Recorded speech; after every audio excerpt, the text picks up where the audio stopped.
Mwana mwasi oyo bandeko ba garçon mibale babeti ali pate dada kosakana te bakuti mwana batuna are bakosi eke bango bazali ba chargeur bazomema ye na destination ye bango kende na ye gambela kasi badetourne nzela bakei na ye awa na ndako esila te maison inachevée bakotisi ye kuna mpona babeta ye dada na ndenge ezalaka kaka toujours na systématique mais mwana beleli ba voisin bayoki ba bengi la police na suka lango ba kangi ba jeune oyo moko abeti tout la mwisi ya za kosakana te yoka explication ya ye moko jeune fille oyo nga utiki mbatike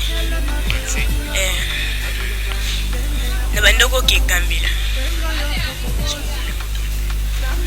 na utaki ndaku a partir ya 5h na longa ndaku na ina wentelebisha maba na kimbateke na ina wentelebisha maba transport ezate na ntoki ta makolo makoti na wentelebisha ngando na zi quartier na uti na quartier na kiti na kudena bayemo mibali banda ko belela babenga baba charger baby singa ke agambele yakate fo bando kukita malemi pozo na si okobeto ndoke ne kiri na batubele baba ndo landa ba mwasi babi bozo ngoteti erni yaka tomata awa tokende botokalita price bongo tozi lo mutu bakonoke ko biso to ba charger tokati price bazi moto igisi to banzoya tokomi na mai moboye tokati sina bwato toye ko matikoto babi bozo kiti ngoyo mutu ke yana na si tufandi esinga yakota ato banjinde tikosa ndi tikokunda meba mamu bazaki bavaza ba ndo mona mfumanyo sendo lika tito ato banjo sande tito kunda na ba encore ba bazaki mibale amoko yana moko pendinga makolo tita na koyaki banjo lo yapila mali na lataki chemise o bazi chemise bakainga maboko bazi chemise banjo fomba donc babuta monsieur katani bazi bakosi ngona muna yana moko nyatinga likolo mwa nyati otubo biso babeda ali wana matili kolo so wana kiti musuza so remplacer ali yaya oskotonga mataki ndande bapapa obayeba ntuka bai komanda la police oyo ya Kisenso bakangi garçon oyo a expliqué nengalini masolo ebetamaki c'est que les gangs, je ne sais pas la justice va s'en occuper. Moi nous avons 13 ans bien 14 ans soit 10 ans atuni ote bazui moi non na kimbanteke ya teka na gambela bakosi etokende gambela bakomi na nzela ba mati motokisi bazui moto bakiti na ma njili bazui na nzela zamba ti na Kisenso baviole mwana wala tour à tour batie lambana munoko baboucher munoko na ye bazolala ye aganga tazo ganga tande misu na ye rouge otaka misu ne wana ndenge ko rouge police pendenge la raté en patrouillant population signalée akeba ke kutaba ndela zala zani mobali muso akimi me bilamba na ye yangwana la sachet yenda zwani aktaboye tout d'abord basali enlèvement de Kimbanteke tina Kinseso et puis ba yo violé vraiment justice babotele la 5000 francs ya zaina on vraiment justice ça je crois pour des meilleures précisions to pesa téléphone micro na mwana wana moko lo bazolo ba bien kangi ma mobali kama gende ni komanda beta non kangi bazana kati ya ndaku baza ko violer mwana ndaku silate ne baye ko benga biso police na population de toye na ye awa en tout cas toza pena na makasi major na biso chaque mutu azali makasi ba précipice mais les mana makasi pour ça ne musala boza kombina ça Kisenso alors to la lite mabeo nyote ko sana mana Kisenso tozali akende kaka akide duwe sa musana ngwa optona otema osa sur place ali tolo babelo okene pe mona kufanyana mapenda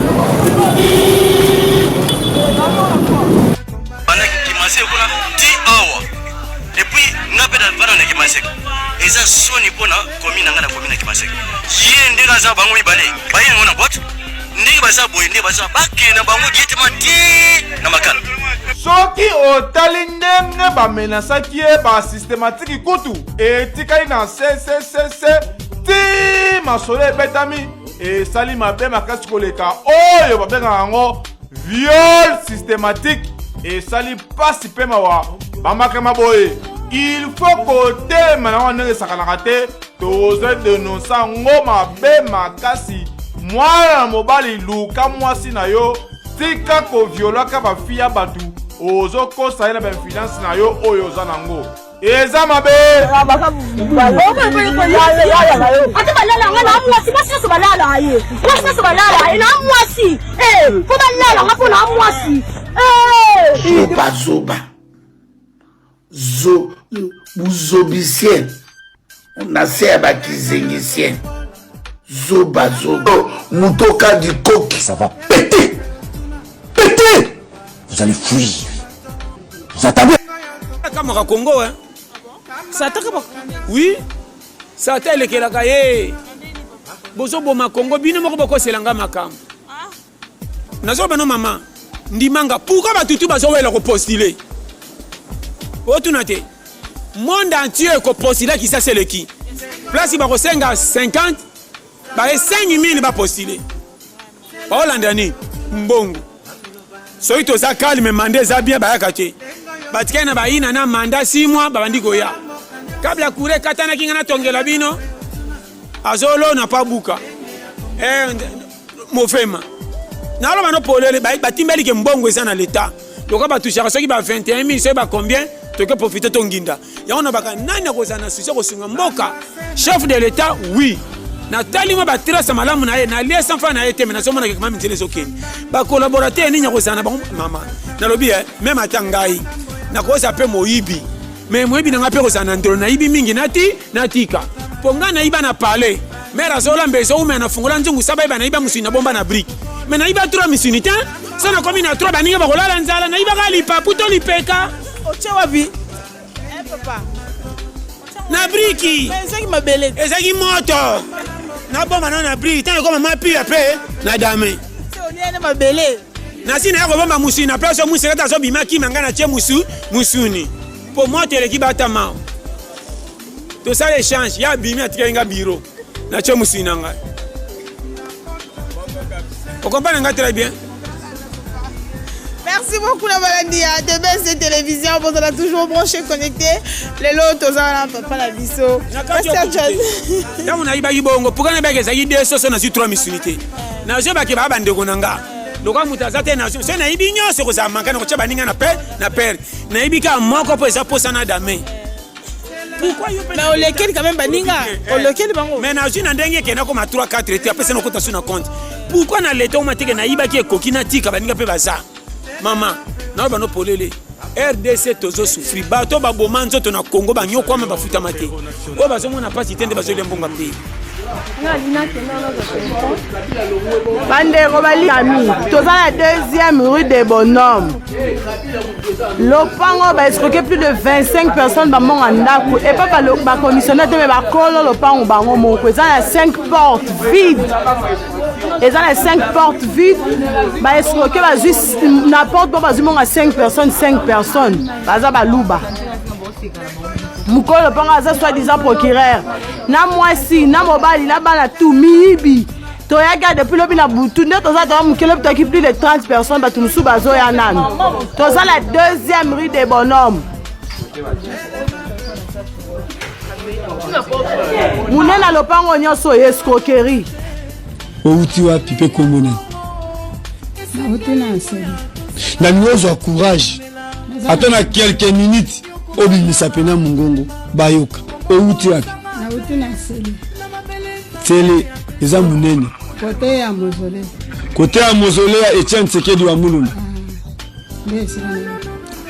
outi na tele côté ya mausolée eloko nini ememio awa eloko ememinga yao nasomba lupango wana nasomba nango na PTT nakei kosala 8 ans na bilanga pona sala bilanga olianga kotaka na ndako ya mutu o garanti na yo esili o lupango oyo bateki ifo obi yango nakenda na lobi garanti oyo yanga na kosalela nakenda kotonga ndako na zamba na vanda na zamba na lukambongo na ya kosomba lupango nakei na sali 8 ans nzambe asuminga na ye na sombi lupango lupango wana nazana mikanda ya kadasa nazana mikanda ya burugumestre ya komine ya se bapesanga ntango namoni mikanda wana nyonso nasepeli nalobi te nazwi place na nsima yango eleki mwa mikolo nasi natongi ndako mpe esili nakoti mpe wana ntango nazokota esali mwa mikolo mosusu namoni bapolisier baye bakoti ebele o likambo eza ndenge nini bobima kaka bobima tobima mpona nini tobima tosali nini o place oyo boye kokota eza ya président nde moto atindi biso tobengana bino ambo na bandi kolo nalobi sikoyo ngai oyo nakokende wapi ye président soki amoni te place oyo eza bien akoko somba yango te azongiseli nga ata mbongo nakenda koluka place mosusu nakenda kokota sikoyo nakolala libanda obie nakolala wapi yo koloba te ebima kaka nabimi nake nakomi kolala libanda wana ti baye kotinda tracteur ntango batindi tracteur ebandi kobuka bandako ngai nalobi olie nakufa kaka boye nakenda kokufela na ndako wana baboma ngai na kati ya ndako babrika wana ekoyela ngai atako koya nakufa ntango bamoni nazobaluka bazangi moye ya kobuka ndako wana kasi bandako nyonso ya quartier wana babuki yango kobanda musulman tina se batiki ngai sikoyo balobi lokola otikali tokosimba yo te eske yo ozalaka confiance na soda nga soki basoda bazoya ebele nakomi mokolo nakosala nini nazobanga makasi nazomona ata kolia ata komela mai nazokoka te place oyo botokaka mai wapi tozalaki kotoka na pe mwe sikoyo baye kotyela biso spere na kote ya mozole etindeli biso mai wana nde tokomi komela sikoyo ozovivre ndenge nini nazolela kaka na kati ya zambo wana kaka nga moko nasalaki lokola nabima nakenda koluka ata eloko ya kolia naluka na mai ya komela nakuti babuki porte bakoti bayibi biloko naza na kimia te mpo naza kaka nga moko naza na kati ya zamba wana naza kaka nga moko ata moto moko aza te sali combien d'années na nzela tosali mbula mobimba sikoyo na 1 mois depuis le 3 décembre depuis rankini wana ebandi ça fait déjà une année na 3 na yo ozali nani epana ngai oyo azali tansi nanga nga motu kutu nasalaki kutu ke aleka na kozwa mpe mwa mabele esika wana parce que nga mpe nazwa mabele esika wana tozwa mabele wana esika mabele na ndenge moko ya norme bozwa yango na bandini biso nga nazwi yango na 2017 motu atekeli biso komona yo vite ye azwa yango na 1974 tovandi kaka jour moko boye babengi nga na ndako o nani baza kobuka babayi kodekerfi biso document moko basignale ata document ata moko te ete kolandela moto wana aza na décharge bapesi na jugement un simple décharge bazobuka l'autorisation ya nani bapesi ye jugement par défaut asambi na motu moko te asambi na biso te o asambaki na fumu même ye moko fumu oyo tokei tolandeli fumu alobi atikali kosamba na ye te na minute oyo terrain eza miné par les militaires. Quel militaire? FARDC? FARDC te yazo travailler na badeniable eza na capitaine Lyon na militaire moko nani Denis Dawel yazo lo ba clairement que peut être balongo na terrain wana le baka chef de l'état et là on est salama ki ba kanginga na kata terrain babisi bakanginga na bino bokanginga befona signaler pe famille que bakanginga na bengi grand frère ba signaler grand frère que ba mimanga na parquet na Kinkole ba une grande surprise ba mimanga na campagne na district ba sengi biso ba mando wana na futa 170 000 ba libérer nga na ba 19h et l'autre il awawa parce que yanga bakanginga le policier bakanginga ba ba clairement que eza terrain ya chef de l'état peu artiste baza ko tambwisa biso na façon moko kosana te toke na parquet toke ko poto le kana hotel mela ya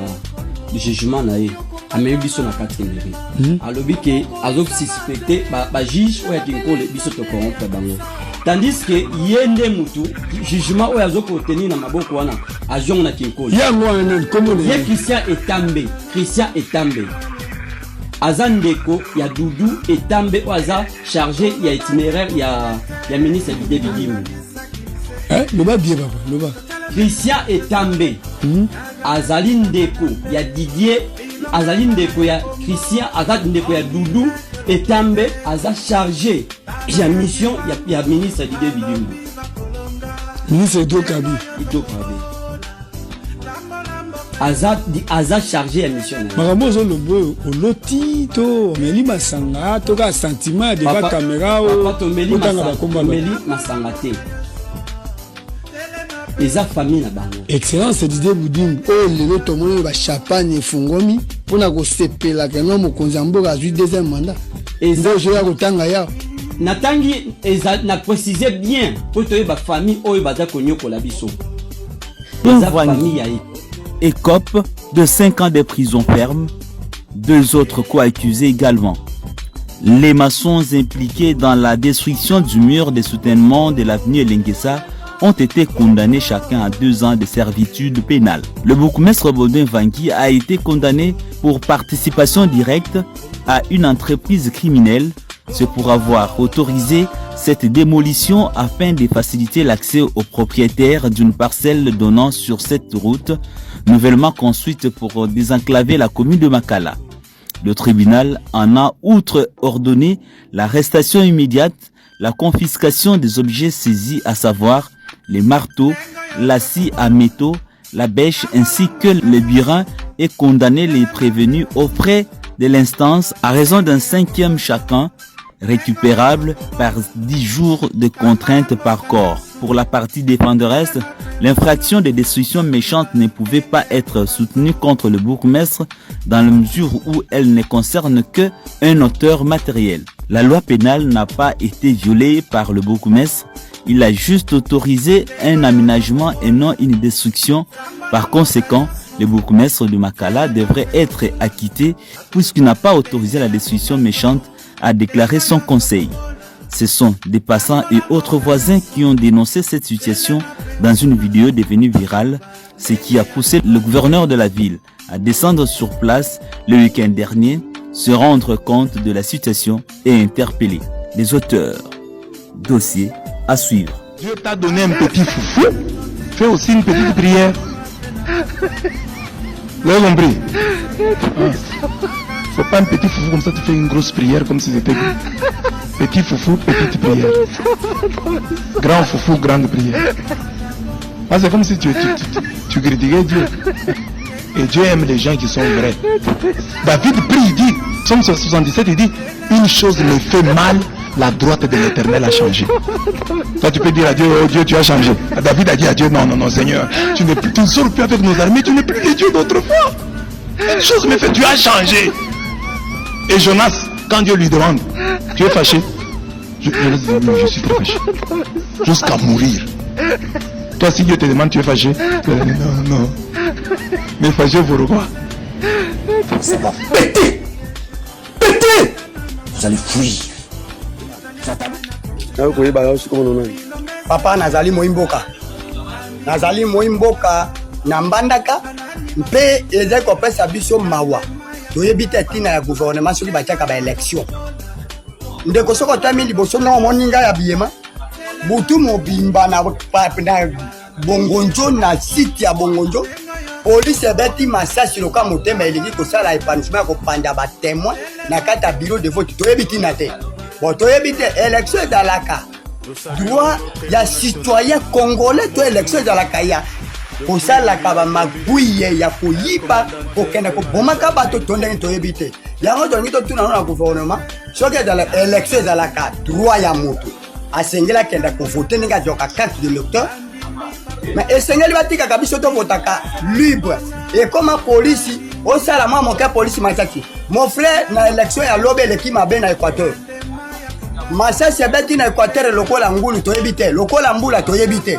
Tina na yango nini? Soki mokonzi za ko luka pouvoir, yo luka pouvoir ndé ya bato, po yo mokonzi ya bato za ya nyama te. Mais lo ba kondi ba koma aluka pouvoir fati sa milimo bato. Bate ko kanga kama ba machine. Ya machine à voter. De to vandi boto ki ote bole ka excellence ko ba ibi machine à voter, asi à voter qui 7000 voix. Bon, ndeko toyebi te, soki to ko luka pouvoir to doit pouvoir simple librement. Mais pouvoir comme ya ba magui ko boma ko yiba ba voix baninga mosusu bazala interview ya kosala campagne te bazala interview ya kovote te bazala interview ya kolanda bavoi te batémoin nyonso lokwa na bongo jwa ndenge masasi ebetaki batémoin tu ya Moïse Katumbi tu babenganaki bango tu babimaki libanda donc c'est biro mobimba ya bongo nde daofela yo ozali Moïse Katumbi bia ovandaka nde bongo papa ngai nazali movandi bongo njo kasi nalingaka Moïse Katumbi mpo totala baimage na ye na niveau ya Katanga ndenge asi toyaki na posa ke yato ya pouvoir magui eleki na mboka toyebi te soki mpe bakozela biso solution bazela biso solution ya likambo merci ndeko papa Motuni Sango. Merci beaucoup papa. Maman Mbote. Merci papa. Mais namoni yo awa oza ko se lamenter ba élection de kinini. En tout cas papa ne nazo ba na minute nga naza témoin. Nazalaki na kati ya ba bureau de vote. Tozo kota kaka biso ba témoin ba bito banda biso batali boso ko voter. Tozo kende bo de ba votaki 7000 voix. Biso nde batali boso ko voter. Bo siko ba 7000 voix ngwana euti wapi?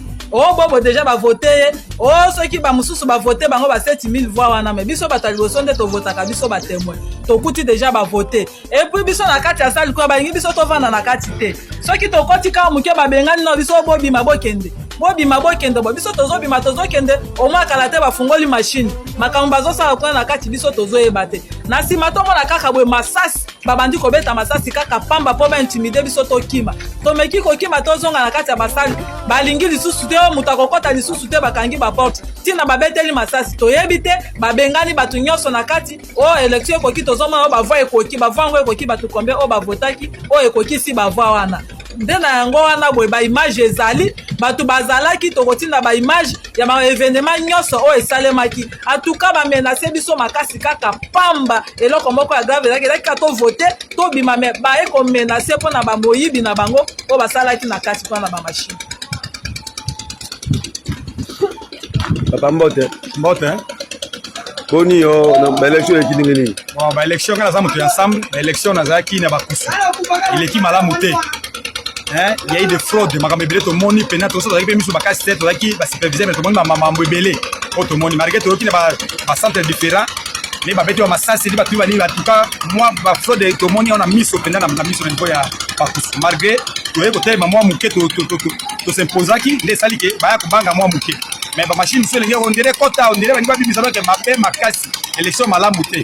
Na ba kutuana ba bibi ki machine mosusu bakotaki machine mosusu babisa yango libanda yana nini bakosaki machine mosusu na bakusu metango to yeko te ba machine wana balinga ba bibisa ba machine akotisi jusqu'à to s'imposaki machine wana ezaki si place botola kiango wana tuka bataki na paulo kamwe batumbaki sai mubulu mwenye ba élection eleki yo mwana oneni eleki malamu mate malamu to sita province so ya Équateur to moni malonga penda te en tout cas ba adversaire ba yibi makamba do ba sali ba fraude ebele faut ko makambo na justice eleki malamu